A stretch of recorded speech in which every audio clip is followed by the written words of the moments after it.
Hello my beloved student, আশা করছি প্রত্যেকেই ভালো আছো, সাবধানে থাকবে, ভালো থাকবে। আমরা ক্লাস 12-এর ইউনিট 4 ডিসকাশন করছি। তাতে পিডিএফ ব্লক এলিমেন্টস আছে। পি ব্লক এলিমেন্টসের আমাদের মোটামুটি ডিসকাশন কমপ্লিট হয়ে গেছে। তাতে আমরা group 15, group 16, group 17, group 18 discussion করে নিয়েছি। এবার আমরা ঢুকবো D and a block element. It means basically these elements are known as transitional element. D block element যারা আছে তাদের বলা হয় ট্রানজিশন এলিমেন্টস, আর এ ব্লক এলিমেন্টস যারা আছে তাদের বলা হয় ইনার ট্রানজিশনাল এলিমেন্টস। তো আমরা প্রথমে ডি ব্লক এলিমেন্ট নিয়ে ডিসকাশন করব। আমি আগেও বলেছিলাম যে আমাদের ডিসকাশন একদম অপটিমাম এবং একদম এক্সাম ওরিয়েন্টেড। এর বাইরে এক্সপেক্টেড এক্সামে কোনো কোয়েশ্চেন আসবে না, কারণ আমি লাস্ট 5 ইয়ার্সের টোটাল বোর্ড এবং নিট জেইর কোয়েশ্চেন স্টাডি করে এই মেটেরিয়ালগুলো বানিয়েছি এবং অপটিমাম মেটেরিয়াল। সেই জন্য এর বাইরে এক্সপেক্টেড কোনো কোয়েশ্চেন আসবে না। তো সেটা ভালো করে পড়তে হবে এবং ভালো করে দেখতে হবে। ওকে, সো ডি ব্লক এলিমেন্টস যারা আছে তাদের নিয়ে আমাদের আজকে ডিসকাশন শুরু হবে। So let us C D block elements. So D block elements having a general electronic configuration n-1 d1 to 10 ns1 to 2. এটা হচ্ছে ডি ব্লক এলিমেন্টস এর জেনারেল ইলেকট্রনিক কনফিগারেশন। এই রিলেটেড কিছু ইলেকট্রনিক কনফিগারেশন রিলেটেড কিছু information আগে দিয়ে দিতে হবে। What are the information? So D block এলিমেন্টের জেনারেল ইলেকট্রনিক কনফিগারেশন যেটা বললাম n-1 d1 to 10 ns1 to 2, যেখানে n-1 যে সেলটা আছে সেই সাবসেলটাকে বলা হয় পেনাল্টিমেট সেল, আর ns সেলটাকে বলা হয় আউটার মোস্ট সেল। ছবিটা দেখলে এইরকম টাইপের ছবি, এটা ডি যেটা n-1 আর এটা এস। এখানে একটা ইন্টারেস্টিং ফ্যাক্ট আছে, সেই ফ্যাক্টটা একটু ডিসকাস করে নিতে হবে, তাহলে ব্যাপারগুলো বুঝতে সুবিধা হবে। কি সেটা হচ্ছে যখন কোনো ট্রানজিশন এলিমেন্টে ইলেকট্রনে ফিল আপ হবে, ফিল আপটা ডেফিনেটলি কিন্তু আউটবাউ রুল ফলো করে হবে। আউটবাউ রুল ফলো করে হবে মানে যার এনার্জি বেশি, মানে n+l রুল আর কি, যার এনার্জি বেশি সে পরে ভর্তি হবে, যার এনার্জি কম সে আগে ভর্তি হবে। তাহলে এখানে আছে 3D আর 4s। তাহলে 3D আর 4s যদি চিন্তা করি, 4s এর n+l ভ্যালু হচ্ছে 4 আর 3Dর n+l ভ্যালু হচ্ছে 5। So definitely 3D energetically higher in comparison to 4s। তাহলে ইলেকট্রন ভরার সময় ভরবে আগে 4s। One of the interesting fact is that, ভালো করে লক্ষ্য করলে দেখবে 4s কিন্তু আউটার মোস্ট সেল আর 3D কিন্তু পেনাল্টিমেট সেল, কিন্তু ভরার সময় 4s আগে ভরছে, 4s ভরা হয়ে গেলে তারপরে ডি ভরছে। This is the most crucial fact. এটা কিন্তু সবথেকে ইন্টারেস্টিং জায়গা। তো সেই কারণের জন্য আগে 4s ভরবে তারপরে 3D ভরবে, ভরার সময় কিন্তু আউটবাউ রুল ফলো হবে। কিন্তু ইলেকট্রন বার করার সময় কিন্তু 3D পরে ভরেছে বলে 3D থেকেই আগে ইলেকট্রন বেরোবে সেটা কিন্তু নয়। যেটা আউটার মোস্ট সেল অবভিয়াসলি, যেটা ইলেকট্রন যার ইলেকট্রনগুলো নিউক্লিয়াস থেকে ম্যাক্সিমাম ডিস্টেন্সে আছে, ইলেকট্রন অবভিয়াসলি সেটা থেকেই বেরোবে। এখন 4s এর সাইজ 3D থেকে দেখতেই পাচ্ছি বড়, তো সেই কারণের জন্য এখানে আউটার মোস্ট সেলটাকে 4s, তাহলে ইলেকট্রন যখন বেরোবে তখন কিন্তু 4s থেকে বেরোবে। এক্সাম্পল ধরো আমি একটা নিকেলের এক্সাম্পল নিচ্ছি। নিকেলের এক্সাম্পলে দেখা যাচ্ছে নিকেলের অ্যাটমিক নাম্বার অনুযায়ী আমি ইলেকট্রনিক কনফিগারেশন লিখেছি, আউটার মোস্ট সেলটা লিখেছি, আউটার মোস্ট সেল আর পেনাল্টিমেট সেলটা, তো 3D8 4s2। ঠিক আছে, যেখানে আনপেয়ার্ড ইলেকট্রন কটা হবে? অবভিয়াসলি দুটো হবে, কারণ এস কমপ্লিটলি ফিল্ড আছে, ডিতে 5টা সাবসেল আছে, এই 5টা সাবসেলের মধ্যে 8টা ইলেকট্রন ভরবো। কিভাবে? এইভাবে অবভিয়াসলি।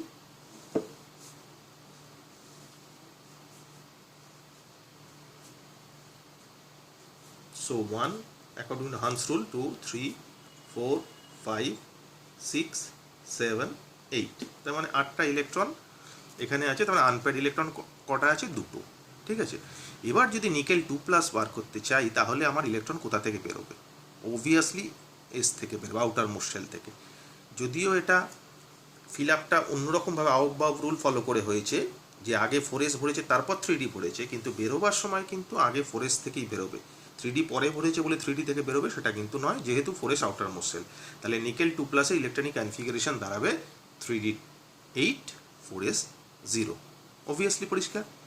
ঠিক আছে, so this are the detail regarding general electronic configuration and their configurational details, সেটা ভালো করে দেখবে, যেটা বললাম ভেরি ভেরি ইম্পর্টেন্ট এক্সপ্লানেশন। এরপরে outer electronic configuration of the transition element the ground state, NCERT page number এই টেবিল নাম্বার 8.1-এ দেখবে, সেখানে ভালো করে দেখবে যে ইলেকট্রনিক কনফিগারেশন কীভাবে দেওয়া আছে। 3D, আমরা actually 3D, 4D, 5D, 6D এইভাবে আমরা ডি সিরিজটা দেখি। তো 3D শুরু হয় স্ক্যান্ডিয়াম থেকে, শেষ হয় জিঙ্কে, ঠিক আছে, সেগুলো দেওয়া আছে। তো এখানে এই জায়গা থেকে আবার একটা ইলেকট্রনিক কনফিগারেশন থেকে একটা প্রশ্ন আসে। The question is why zinc, cadmium and mercury is not considered to be a transition element. Zinc, cadmium, মার্কারিকে কেন ট্রানজিশন এলিমেন্ট ধরা হয় না, সেটা একটা কোয়েশ্চেন কিন্তু আসে। আমি জিঙ্ক দিয়ে এক্সপ্লেন করে দিচ্ছি, বাকি ক্যাডমিয়াম এবং মার্কারি কিছু একই রকম এক্সপ্লেনেশন হবে। So let us C the explanation. আমরা পড়ছি যে why zinc, cadmium, mercury is not considered to be a transition element, although they are d block elements. যদিও তারা d block elements, কিন্তু ট্রানজিশন এলিমেন্ট নয়। Transition element one of the crucial criteria কি, they have incomplete d subshell and there is a possibility of d transition. There is a possibility of transition of electron and that transition is known as d electron transition. এই দুটো কিন্তু একদম mandatory criteria for a element having a transition element. So transition element, I repeat, the criteria is they have incomplete d subshell and there is a d transition. So let us see in case of zinc. Zinc electronic configuration আমি যদি দেখি, it is 30 atomic number. So লিখলে outermost shell penultimate cellটা লিখলে লেখা যায় 3d10 4s2। পাশাপাশি কপারটাকে tally করছি, তাহলে ব্যাপারটা বুঝতে আরও সুবিধা হবে। কপারে 29 3d10 4s1। এখন কপারকে ট্রানজিশন এলিমেন্ট বলা হয়, জিঙ্ককে ট্রানজিশন এলিমেন্ট বলা হয় না। অলদো কপারেরও 3D ফুলফিল হয়ে আছে, জিঙ্কেরও 3D ফুলফিল হয়ে আছে, তাহলে তো কপারেরও পসিবল নয় ডিডি ট্রানজিশন, জিঙ্কেরও পসিবল নয় ডিডি ট্রানজিশন। তাহলে কেন জিঙ্ককে একমাত্র বলা হচ্ছে না, বা জিঙ্ক, ক্যাডমিয়াম, মার্কারিকে বলা হচ্ছে না transition element, although they are D block element, কিন্তু কপার, সিলভার, গোল্ডকে ট্রানজিশন এলিমেন্ট বলা হচ্ছে, although they are D block element? কারণটা কি? কারণটা হচ্ছে জিঙ্ক d fulfilled হয়ে আছে, obviously d transition is not possible and d orbital is not incomplete.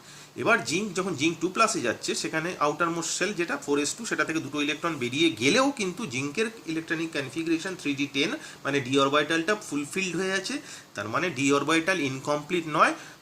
So there is no possibility of d transition. That's why zinc is not considered to be a transition element, although zinc is a d block element. So zinc এর এই এক্সপ্লেনেশনটা is valid for cadmium as well as mercury. cadmium, mercury কে এসেও একই গল্পটা হবে। তো they are not to be considered as a transition element, although they are d block elements. এবার কপারে আসি। কপারে 3d10 4s1, কিন্তু কপার যখন, কপারের অক্সিডেশন স্টেট আমরা জানি দুটো আছে, একটা কিউপ্রাস, একটা কিউপ্রিক। কপার যখন কিউপ্রাসে আছে তখন 3d10 আছে, obviously d transition again not possible. But if copper is in +2 oxidation state, the electronic configuration of the outermost shell is 3d9. Now the d orbital is incomplete and there is a possibility of d transition, and that is why copper is considered to be a transition element. এখন কপারের এই এক্সপ্লেনেশনটা যেটা দিলাম, this explanation is also valid for silver and gold. So that's why copper, silver, gold d block element as well as transition element, but zinc, cadmium, mercury d block element but not transition element. এটা দিয়ে অনেকবার পরীক্ষার প্রশ্ন এসেছে। So this be the very simple and excellent explanation, যেটা থেকে তুমি বলে দিতে পারো যে কেন জিঙ্ক, ক্যাডমিয়াম, মার্কারিকে ট্রানজিশন এলিমেন্ট হিসেবে কনসিডার করা হয় না। Okay, so let us see next fact. Now we are considering the lattice energy of the transition element বা lattice structure of transition element. NCERT page number 8, মানে table number 8.3টা দেখে নেবে। এখানে important fact, একটা graph আমি দিয়েছি, melting point versus atomic number. যার melting point বেশি, অবভিয়াসলি ল্যাটিস এনার্জি বেশি হবে তার। তো এখানে একটা কনসেপ্ট বলেছে যেটা খেয়াল রাখতে হবে, greater the number of valence electron stronger is the bonding. So bonding যত স্ট্রঙ্গার হবে তত ল্যাটিস এনার্জি বেশি হবে, অবভিয়াসলি।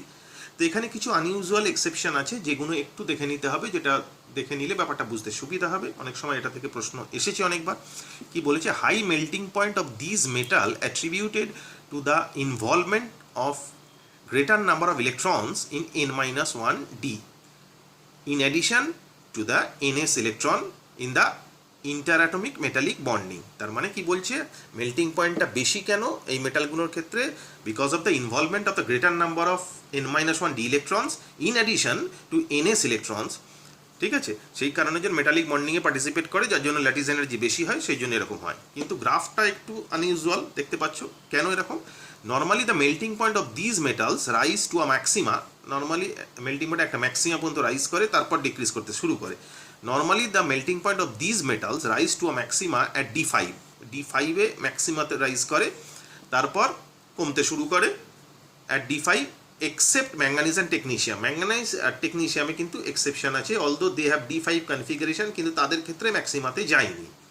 এটা খেয়াল রাখতে হবে, এক্সেপশন চাইবে পরীক্ষায় যে the maxima at about the middle point, মোটামুটি ম্যাক্সিমাটা মিডল পয়েন্টের মধ্যেই দেখা যাচ্ছে, of each series indicate that one unpaired electron per d orbital is particularly favorable for strong interatomic attraction। কেন বলছে? তার কারণটা হচ্ছে মানে অ্যাকচুয়ালি D5 কনফিগারেশন এরকম ম্যাক্সিমা হচ্ছে কেন, মানে মেল্টিং পয়েন্টটা সব থেকে বেশি হচ্ছে কেন, মেল্টিং পয়েন্ট বেশি মানে ল্যাটিস এনার্জি বেশি, ল্যাটিস এনার্জি কেন বেশি হচ্ছে?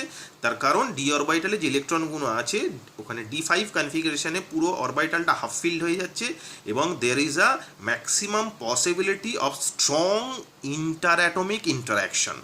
সেই কারণের জন্য ল্যাটিস এনার্জি বাড়ছে, যার জন্য এই ম্যাক্সিমাটা এখানে যাচ্ছে। Obviously we have some exception, those exception manganese and technetium. এটা খেয়াল রাখতে হবে এক্সেপশনটা কোথায়। ওকে, পরিষ্কার? নেক্সট আমরা আসছি atomic radius, variation in atomic and ionic size of transition elements.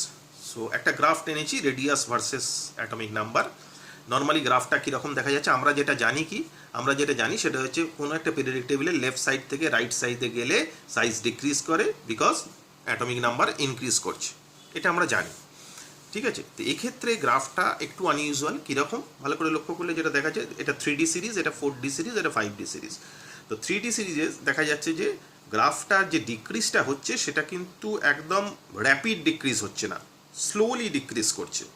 এবং ডিক্রিজ শুধু ডিক্রিজই করছে না, ডিক্রিজ করার পর পার্টিকুলার একটা জায়গায় এসে সেটা কনস্ট্যান্ট হয়ে যাচ্ছে এবং তারপর ইনস্টেড অফ ডিক্রিজিং সেটা ইনক্রিজ করে যাচ্ছে। This be the unusuality. তো প্রথমে আমরা গ্রাফটার এই ধরনের আনইউজুয়ালিটিটাকে একটু এক্সপ্লেন করে নেবো, যে প্রথমে ডিক্রিজ তো করার কথা ঠিকই, কিন্তু র্যাপিড ডিক্রিজ কেন করছে না, তারপরে আবার ইনস্টেড অফ ডিক্রিজিং পুরো ব্যাপারটা কনস্ট্যান্ট হয়ে যাচ্ছে এবং তারপরে আরও আনইউজুয়াল যে ডিক্রিজের বদলে ব্যাপারটা ইনক্রিজ করে যাচ্ছে। এটা কেন হচ্ছে? তার কারণটা আমরা যেটা দেখব সেটা হচ্ছে, আমি যেটা আগে বললাম সেটা হচ্ছে যে ইলেকট্রন আহ্বায়ক রুল অনুযায়ী ভরে, তার মানে আগে 4s-এ ভরছে, তারপরে কিন্তু 3D-তে ভরছে। এখন 4s-এ ভরার পর 3D-তে যখন ইলেকট্রন ভরতে শুরু করছে, যখন আমার অ্যাটমিক নাম্বার বাড়ছে, তার মানে প্রোটনও বাড়ছে, নাম্বার অফ ইলেকট্রনও বাড়ছে। প্রোটন বাড়া মানে কি? প্রোটন বাড়া মানে হচ্ছে ENPC বাড়া, এফেক্টিভ নিউক্লিয়ার পজিটিভ চার্জ বাড়া, তার মানে আউটার মোস্ট শেলটাকে নিজের দিকে টানবে, তারপরে সাইজ ছোট হয়ে যাওয়ার কথা। যত বেশি প্রোটন বাড়বে তত এই অ্যাট্রাকশন বাড়বে, যত অ্যাট্রাকশন বাড়বে সাইজটা তত ছোট হয়ে যাবে। কিন্তু এখানে গল্পটা এইরকম যে প্রথমে 4s ভরছে, তারপরে 3D ভরছে। যেই 3D-তে একটা করে ইলেকট্রন ভরতে শুরু করছে, তার ফলে এই ইলেকট্রনগুলো আর 4s ইলেকট্রনগুলোর মধ্যে ইন্টার ইলেকট্রনিক রিপালশন এসে যাচ্ছে আস্তে আস্তে।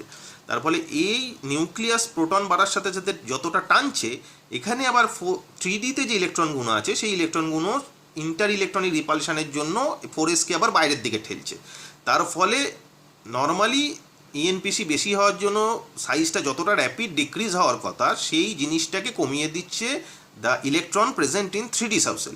তার ফলে কেন? কারণ 3D সাবসেলের যে ইলেকট্রনগুলো আছে তার সাথে 4s-এর ইন্টার ইলেকট্রনিক রিপালশন শুরু হয়ে যাচ্ছে। সেই কারণের জন্য আমার এখানে যে র্যাপিড ডিক্রিজ হওয়ার কথা সেটা হচ্ছে না, সেটা স্লোলি হচ্ছে।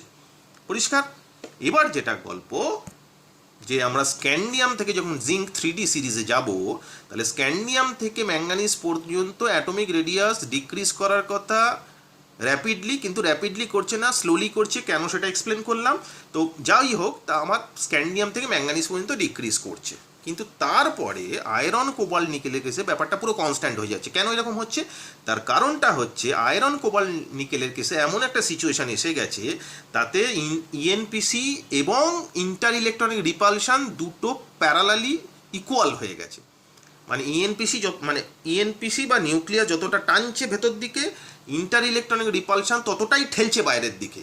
তার ফলে ওভারঅল অ্যাটমিক রেডিয়াসের কোনো ইনক্রিজ বা ডিক্রিজ হচ্ছে না। That's why atomic radius became obviously constant. এরপরে তারপরে আনইউজুয়াল যে আরও জিনিসটা সেটা হচ্ছে কপার আর জিঙ্কের কাছে যখন যাব সেক্ষেত্রে যেটা দেখা যায় সেটা হচ্ছে inter electronic repulsion is dominate over ইএনপিসি।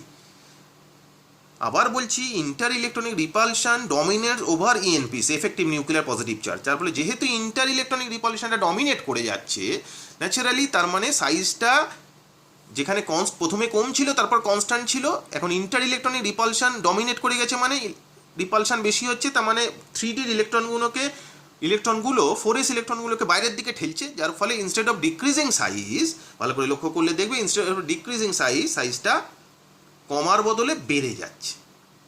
So atomic radius increases. So এই হচ্ছে এই গ্রাফটার এক্সপ্লেনেশন, প্রত্যেকটাতেই তাই রকম, 3Dতেও যা, 4Dতেও তাই, 5Dতেও তাই। ঠিক আছে, তো গ্রাফটার এক্সপ্লেনেশন প্রথমে দিলাম কেন এরম হলো। ঠিক আছে, এখানে লেখা আছে প্রত্যেকটা স্ক্যান্ডিয়াম থেকে একদম জিঙ্ক পর্যন্ত তাদের ইলেকট্রনিক কনফিগারেশন, এই যে জেড বাড়ছে, অ্যাটমিক রেডিয়াস কমছে, inter electronic repulsion neutralises the nuclear charge, যার জন্য ওভারঅল কনস্ট্যান্ট হয়ে যাচ্ছে, তারপর inter electronic repulsion is greater than the nuclear charge, যার জন্য সাইজ বাড়ছে। তো অবভিয়াসলি অর্ডারটা কিরম দাঁড়ায়, অর্ডার দিয়ে পরীক্ষায় প্রচুর প্রশ্ন আসে, this be the order: scandium, titanium, zinc, vanadium, chromium, তারপর ম্যাঙ্গানিজ, আয়রন আর কপার প্রায় ইকুয়াল, তারপরে কোবাল্ট, তারপর নিকেল। ঠিক আছে, এটা একটা ফ্যাক্ট যে গ্রাফটা কেন এরম হলো এবং গ্রাফের আনইউজুয়ালিটির ব্যাপারটা কী কারণে এই ঘটনা ঘটলো সেটা ডিটেলে জানলাম এবং অর্ডারগুলো দেখলাম, পরীক্ষায় অর্ডার দিয়ে প্রচুর প্রশ্ন আসে।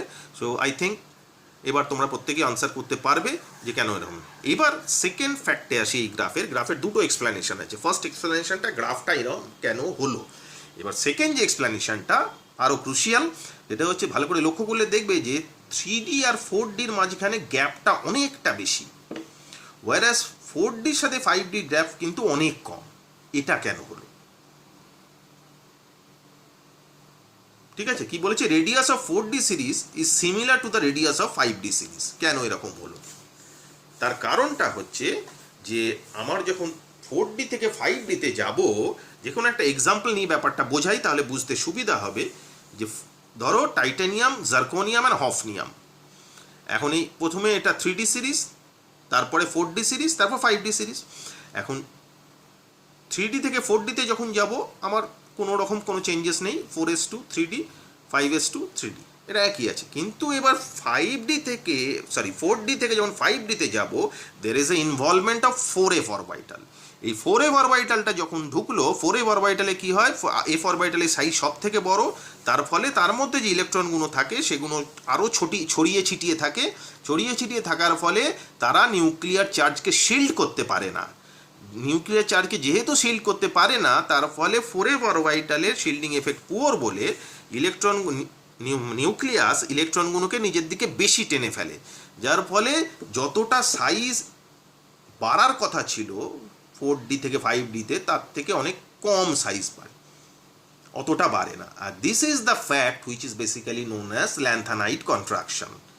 ডিটেল লেখাটা পরের পাতায় বলছি। আর একটা এক্সাম্পল, মানে এর একটা অল্টারনেটিভ হয়ে আছে। যাই হোক, তাহলে কি দাঁড়ালো, তাহলে টাইটেনিয়াম, জার্কোনিয়াম আর হফনিয়াম, এদের ক্ষেত্রে এক্সপেক্টেড ট্রেন্ডটা হওয়ার কথা ছিল টাইটানিয়ামের সাইজ ছোট, তারপরে সাইজ বড় জার্কোনিয়ামের, তারপরে সাইজ বড় হফনিয়ামের। কিন্তু অ্যাকচুয়াল ঘটনা কি হলো, টাইটানিয়ামের সাইজ ছোট ঠিকই আছে, কিন্তু জার্কোনিয়াম আর হফনিয়ামের সাইজ প্রায় কাছাকাছি। কেন?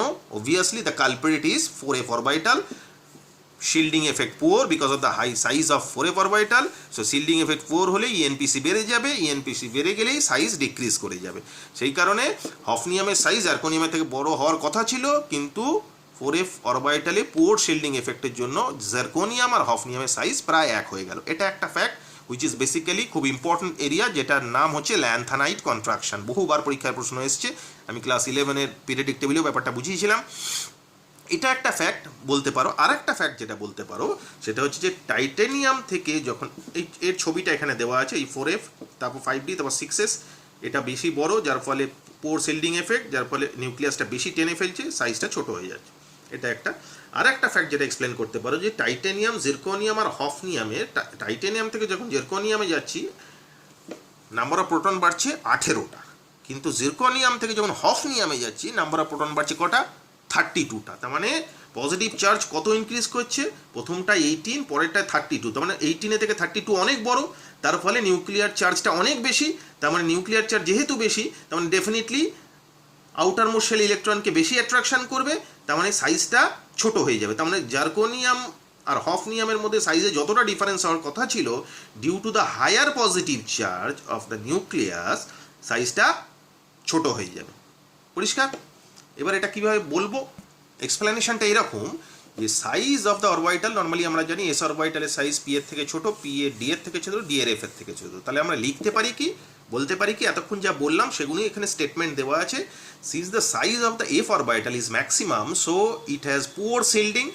তাহলে এফেক্ট কি, attraction to the outermost electron increases obviously. Radius, যেহেতু attraction of the outermost shell increase করে যাচ্ছে, তাহলে রেডিয়াস কি হবে, radius decreases. So since the size of the 4f orbital is large, so the shielding effect is poor. কেন, যদি 4f অরবিটালের সাইজটা স্মল হতো তাহলে নিউক্লিয়াসকে কভার করে ফেলতো, তাহলে তার রেজাল্টটা কি হতো, আউটার মোস্ট শেল ইলেকট্রনের অ্যাট্রাকশন পুয়ার হতো, সাইজ ন্যাচারালি কি হতো। তাহলে যদি 4f অরবিটালের সাইজ ছোট হতো তাহলে নিউক্লিয়াসকে কভার করে ফেলতো, কভার করে ফেললেই নিউক্লিয়াসকে যদি কভার করে, তাহলে আউটার রেজাল্ট কি হতো, আউটার মোস্ট শেল ইলেকট্রনের উপর অ্যাট্রাকশন পুয়ার হতো। আউটার মোস্ট শেলের ইলেকট্রনের উপর অ্যাট্রাকশন পুয়ার হলে সাইজ লার্জ হতো।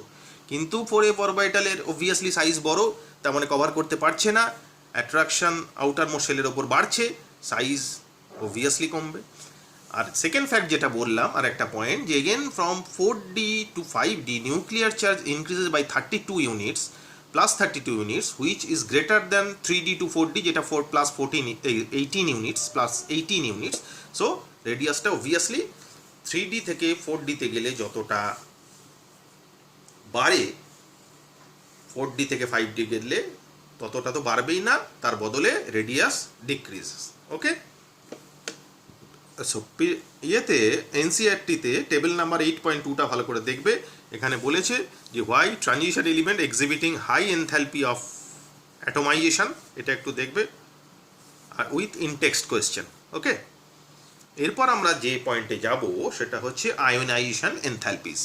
আয়োনাইজেশন এনথ্যালপির ব্যাপারটা কি, আমরা জানি যে কোনো একটা এলিমেন্টের আউটার মোস্ট শেলে যে ইলেকট্রন আছে, যে মিনিমাম এনার্জি অ্যাপ্লাই করে সেই ইলেকট্রনটাকে রিমুভ করে একটা মোনোপজিটিভ আয়ন তৈরি করা যায়, তাকে বলা হয় ionisation energy, or rather we can say first IP, first ionisation energy.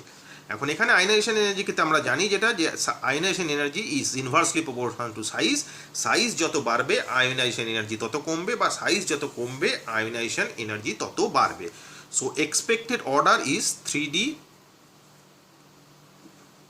greater than 4d greater than 5d due to increase in size. Obviously 3d size ছোট, তার মানে আয়নাইজেশন এনার্জি বেশি হবে, 4d সাইজ তার থেকে বড়, আয়নাইজেশন এনার্জি কম হবে, 5d size আরও বড়, তার মানে নর্মালি আমি বলছি এক্সপেক্টেড হওয়ার কথাটা। বাট দ্য অ্যাকচুয়াল ট্রেন্ড কি, অ্যাকচুয়াল ট্রেন্ড কিন্তু গল্পটা আলাদা। অ্যাকচুয়াল ট্রেন্ড হচ্ছে 5d সব থেকে বেশি হয় যে এলিমেন্টসগুলো আছে তাদের আইপি, আর তারপরে 3d, তারপরে 4d। তো যাই হোক, আমরা 3d কয়েকটা এলিমেন্ট নিয়ে আয়নাইজেশন এনার্জির এক্সপ্লেনেশনটা একটু করে নেব, সেটা একটু দেখে নিই। আমরা 3d এলিমেন্টের জিঙ্ক আর কপারের মধ্যে দেখছি। নর্মালি আমরা এতক্ষণ যেটা দেখে এলাম আমাদের গ্রাফে, জিঙ্কের সাইজ কিন্তু কপারের থেকে বড়। তো অ্যাজ এক্সপেক্টেড জিঙ্কের আয়নাইজেশন এনার্জি কম হওয়ার কথা, আর কপারের আয়নাইজেশন এনার্জি বেশি হওয়ার কথা, কিন্তু হয় কিন্তু অন্য। জিঙ্কের আয়নাইজেশন এনার্জি বেশি, ফার্স্ট আয়নাইজেশন এনার্জি কিন্তু বলছি। আয়নাইজেশন এনার্জি যখনই বলা হয় তখন ফার্স্ট আয়নাইজেশন এনার্জি বলা হয়। তাহলে জিঙ্কের ফার্স্ট আয়নাইজেশন এনার্জি কিন্তু কপারের থেকে বেশি। কেন? তার কারণ হচ্ছে জিঙ্কের ইলেকট্রনিক কনফিগারেশন যদি দেখি 3d10 আর কপারের 3d10 অলদো জিঙ্কের সাইজ বড়, অ্যাকর্ডিং টু দ্য রিলেশন, আমরা যে রিলেশনটা একটু আগে দেখলাম যে ionisation energy is inversely proportional to the size, তার মানে সাইজ যত বড় হবে আয়নাইজেশন এনার্জি তত কম হবে, বা সাইজ যত কম হবে আয়নাইজেশন এনার্জি তত বাড়বে। তাহলে জিঙ্কের সাইজ যদি বড় হয় তাহলে আয়নাইজেশন এনার্জি কম হওয়ার কথা, কিন্তু উল্টো হচ্ছে। This is the exception. তো জিঙ্কের কেন এরকম ঘটনা ঘটছে, তার কারণ হচ্ছে জিঙ্কের আউটার মোস্ট শেলে যে ইলেকট্রনগুলো আছে বা পেনাল্টিমেট সেলে যে ইলেকট্রনগুলো আছে তারা কিন্তু ফুলফিলড হয়ে আছে। এখন কোনো আমরা জানি কোনো অরবিটাল ফুলফিল্ড হয়ে থাকলে বা হাফ ফিল্ড হয়ে থাকলে তার স্টেবিলিটি অনেক বেশি। তাহলে এই দুটোর ইলেকট্রনিক কনফিগারেশন আমি যদি কনসিডার করি তাহলে জিঙ্কের ইলেকট্রনিক কনফিগারেশন উপর বেস করে বলতে পারি জিঙ্কের স্টেবিলিটি কপারের থেকে অনেক বেশি। তাহলে এইরকম একটা স্টেবিলাইজড ইলেকট্রনিক কনফিগারেশন থেকে ইলেকট্রন বার করা is very difficult. That's why the IP or the IE1 মানে ionisation energy, first ionisation energy of zinc is always greater than copper. Interesting fact is that যদি আমরা সেকেন্ড IE কনসিডার করি, মানে second আয়নেশন energy consider করি, সেখানে কিন্তু গল্পটা just reverse হয়ে যাবে। কেন? কারণ সেকেন্ড আয়নেশন এনার্জি মানে হচ্ছে একটা করে ইলেকট্রন বেরিয়ে গেছে। তার মানে কপারের ইলেকট্রনিক কনফিগারেশন এখন দাঁড়িয়েছে 3d10 আর জিঙ্কের ইলেকট্রনিক কনফিগারেশন এখন দাঁড়িয়েছে 3d10 4s1। তাহলে এখন এই দুটো যদি কনসিডার করে দেখি তাহলে দেখা যাচ্ছে যে copper is very stable in comparison two zinc. কারণ কপারের 3d10 হয়ে আছে, এর 3d10 4s1, s1 এ একটা আনপেয়ার্ড ইলেকট্রন আছে। তার মানে এখন electron ejection is more facile in case of zinc in comparison to copper. So that's why IE2 is in case of copper is always greater than zinc. Okay, আরেকটা 3D interesting fact আছে 3D এলিমেন্টসের মধ্যে, manganese আর chromium. Manganese আর ক্রোমিয়ামে যদি দেখি তাহলে first IE1 যদি দেখি, মানে first ionisation energy যদি দেখি, ম্যাঙ্গানিজের ইলেকট্রনিক কনফিগারেশন 3d5 4s2 আর ক্রোমিয়ামে 3d5 4s1। অবভিয়াসলি এটা হাফ ফিল্ড, এটা ফুল ফিল্ড হয়ে আছে, আর এটা হাফ ফিল্ড, এটা হাফ ফিল্ড হয়ে আছে। ন্যাচারালি কী হবে বুঝতেই পারছি যে এর স্টেবল ইলেকট্রনিক কনফিগারেশন স্টেবিলিটি এর থেকে অনেক বেশি। যেমন এখান থেকে ইলেকট্রন বার করা অনেক tough in comparison to this. That's why first IE প্রথম আয়নেশন এনার্জি ম্যাঙ্গানিজের অলওয়েজ বেশি হবে ক্রোমিয়ামের থেকে। এবার যদি সেকেন্ডে আসি তাহলে সেকেন্ড IE মানে IE2 এর ক্ষেত্রে ক্রোমিয়ামের ইলেকট্রনিক কনফিগারেশন দাঁড়াচ্ছে 3d5 4s0 আর ম্যাঙ্গানিজের 3d5 4s1। তার মানে এটা হাফ ফিল্ড হয়ে আছে, 3d5টা 4s একটাও ইলেকট্রন নেই, কিন্তু এখানে 3d5 4s1 এ একটা আছে আনপেয়ার্ড অবস্থায়। তাহলে it is easier to remove an electron from this electronic configuration in comparison to this. That's why second ionization energy chromium এর কিন্তু always greater than manganese. Important fact, ভালো করে মনে রাখবে, এই নিয়ে প্রচুর প্রশ্ন এসেছিল কিন্তু। নেক্সট, সো এক্সপেক্টেড অর্ডার, এই 3D যেটা বললাম এটা তো এক্সপ্লেন করিয়ে দিলাম। এখানে একটা এক্সাম্পল দিয়েছে, order of ionisation energy of zinc, cadmium and mercury 3D 4D আর 5D, যেটা বললাম সেই অর্ডার অনুযায়ী হওয়ার কথা। আগে মার্কারি মানে 5D, তারপরে 3D মানে জিঙ্ক, তারপরে ক্যাডমিয়াম। ঠিক আছে, এখানে নোট খেয়াল রাখবে যে আয়নেশন এনার্জি যেটা বললাম একটু আগে, হাফ ফিল্ড অথবা ফুল ফিল্ড কনফিগারেশন থাকলে কিন্তু সব থেকে বেশি হয়। কোনো electronic configuration either half field অথবা এখানে D orbital, here D orbital consider করছি, কোনো হাফ ফিল্ড অথবা ফুল ফিল্ড কনফিগারেশন থাকলে অলওয়েজ হাই হয় কিন্তু, যেটা আমি এক্সাম্পল দেখালাম কপার জিঙ্ক বা ম্যাঙ্গানিজ ক্রোমিয়ামের কেসে। ওকে, সো যাই হোক পিরিয়ডিক টেবিলে আমরা ডিসকাস করেছি এটা। আর ফর ইলেকট্রনিক কনফিগারেশনে আমি একটু আগেও বলেছিলাম যে এখানে মেনলি আয়নেশন এনার্জি এক্সপ্লেন করতে হলে one of the vital area হচ্ছে ইলেকট্রনিক কনফিগারেশন। আমি আগেও বলেছিলাম আয়নেশন এনার্জি কনসিডার করতে হলে ইলেকট্রনিক কনফিগারেশন কনসিডার করতে হবে। সো ইলেকট্রনিক কনফিগারেশনের জন্য NCERT page table number 8.2 page number 220টা ভালো করে দেখবে, সেখানে IEর ভ্যালুগুলোও কিন্তু দেওয়া আছে যাতে পাশাপাশি ট্যালি করতে পারো। ঠিক আছে, তো এই মোটামুটি আমাদের ডি ব্লক এলিমেন্টের লেকচার 1। আমরা ডি ব্লক এলিমেন্টে একটা লেকচারে কমপ্লিট হবে না, এটা লেকচার 1 কমপ্লিট হলো। মোটামুটি বোঝা যাচ্ছে আশা করছি, প্রত্যেকেরই ভালো লেগেছে, ব্যাপারগুলো এক্সপ্লেন করে বুঝতে পেরেছো আশা করছি। এরপর আমরা লেকচার 2তে অক্সিডেশন স্টেট থেকে ডিসকাস করব ডি ব্লক এলিমেন্টের। ওকে, থ্যাংক ইউ।